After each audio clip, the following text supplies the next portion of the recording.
Maayang adlaw kanyang tanan. Siguro naman ay nakita nyo kung ano yung video na yon na kinukuhanan ko. Ito ay ang paggawa ng kimchi. Tama po kayo. Ako nga po pala ay paborito ko ang kimchi. Lalo na Japanese food talaga ang paborito kong pagkain. Kaya nag-request ako kay Rhea Filingera bilang siya naman ay laging nagbablog at nagluluto ng kung ano-ano. Nag-request ako ng kimchi. So ayan ang proseso ng paggawa ng kimchi.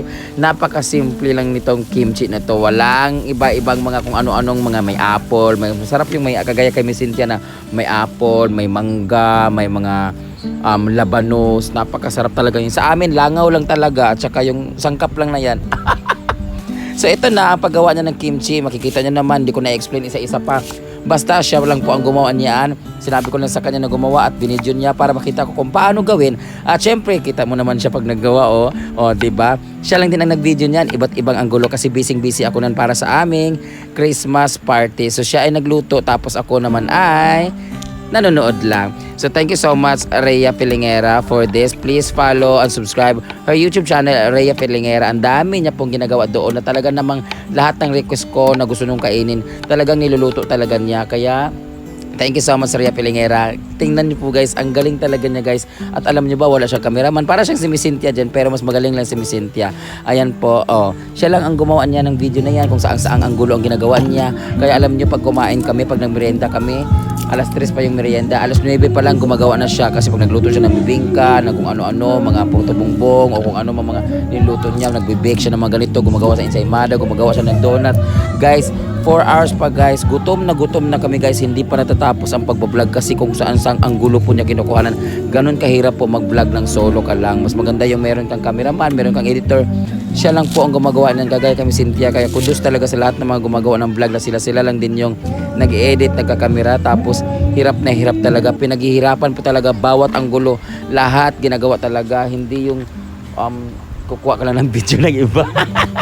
Ganyan, hirap na hirap to siyang gumawa niyan. Ang dami pong proseso niyan. Halos 4 na oras siya pong ginawa yan. Kung tutusin, pag nagluto naman ng ganyan, wala pang 1 oras tapos na. Pero ganun talaga pag content creator ka, kailangan mo talagang paghirapan lahat para namnamin mo yung income na kung ano man ang dumating na income sa pagbablog mo. So thank you so much Rhea Filingera.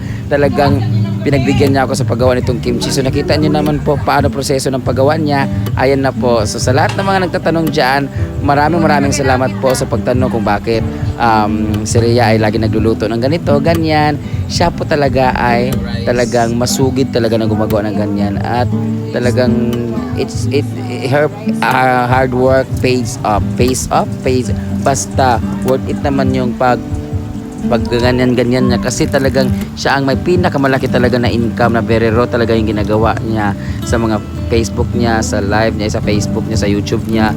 Talagang worth it talaga yung paghihirap talaga niya. At nakautang siya dati, na-paid na lahat ng mga utang niya sa akin, nakabili pa siya ng mga alahas, binili na niya ng alahas ko na sing-sing yung heart, binili niya po sa akin. So talaga namang proud ako kay Rhea kasi talagang masipag talaga siya at tingnan niyo, pinag-iisipan talaga niya yung vlog niya at talagang gumagawa talaga siya ng lahat ng paraan para talaga kumita ng normal na ganyan. And congratulations Mang, ayan, laban lang tayo. So ayan na po ang kimchi na ginagawa niya. And hinalo-halo lang po niya yan pagkatapos. Tapos hindi ko alam kung paano. Basta sabi ko sa kanya, gawa ka lang ng gawa dyan. Tapos i-share ko na lang pagkatapos. So ayan na, tapos na yung ginagawa niya. Ay guys, alam niyo ba ginawa niya yan? Morning pa, natapos yung hapon na. So fermented na po yung kimchi na yan. Pag nakita niyo yung video na to, kakain na kami ng kimchi na yan. Ay, thank you so much Rhea Filingera. So sa lahat ng mga aspiring vloggers dyan or content creator, gawa lang kayo ng gawa ng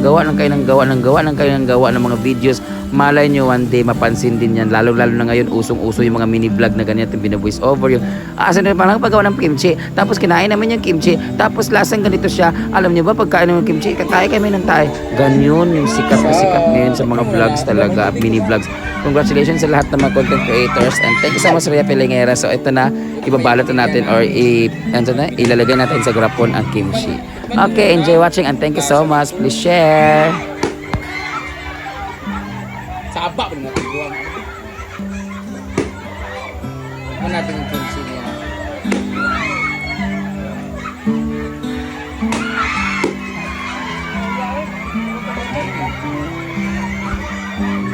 Kimchi na kimchi sa maalat.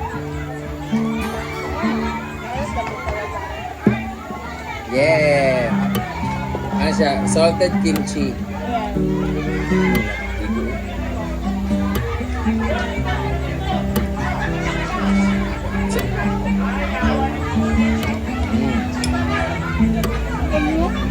So you need to ferment this for about 2 years. 2 to 3 days or something. Basta.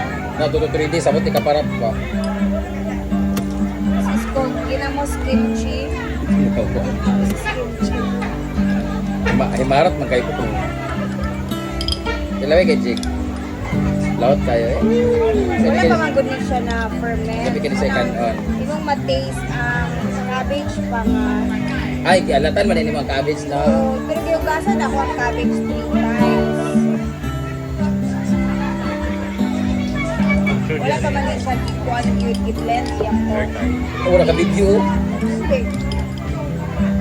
Bagtay bitaw ni sabot ka parap. Ano ba ginoo nga? Ginamos kimchi. Wala pa na. Marami. Ilaway. Ay, tikman ko tong carrots. Ay, yung ibang ano.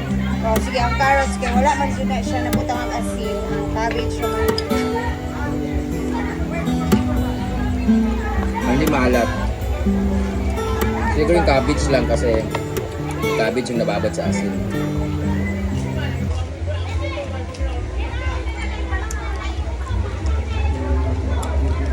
Ano lagi cabbage? Ano ka, uy?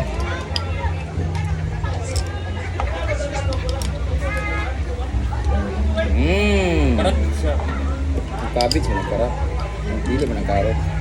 Laming tanig na yung radish mo. Wala kasing radish. Radish, saka apple, saka mangga. Yung apple. Pero lamig.